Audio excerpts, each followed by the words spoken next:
Herianti dan Dr. Hardi Darmawan tiba di gedung di Treskrimum Polda Sumsel bersama polisi yang menjemputnya.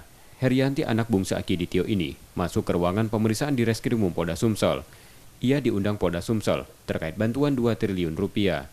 Polisi juga meminta keterangan Dr. Hardi Darmawan yang mendampingi Herianti saat pemberian simbolis bantuan pekan kemarin. Dr. Hardi Darmawan mengatakan ia belum mengetahui dan melihat fisik uang bantuan 2 triliun rupiah dari Herianti. Namun ia tidak menyangkal, ia menemani Herianti untuk menyerahkan bantuan 2 triliun tersebut ke Kapolda Sumatera Selatan. Menurut Bapak, Herianti salah apa tidak? Ya tadi janji sama saya, besok Tidak benar, Pak. Tidak benar, sudah kita cek uangnya tidak ada. Nah, dengan kondisi itu dia akan jadi tersangka. Maksud saya Bapak mau mengecam tindakan si Herianti atau Bapak mendukung dia? Bapak setuju kita penjarakan dia?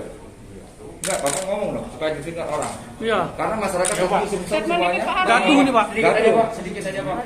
Uangnya Bapak ada, ngomong Pak. aja. Uangnya ada atau tidak, Pak? Sepengetahuan Bapak. Coba Bapak aja ngomong. saya nggak tahu. Iya. Kata Bapak sudah ada kemarin itu.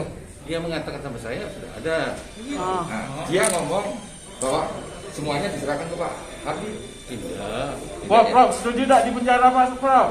Masa saya mau di penjara? Enggak, maksudnya Dianya, Pak. yang Ibu Herianti apakah setuju Prof, kalau katanya di semua kan penjara, ada Prof?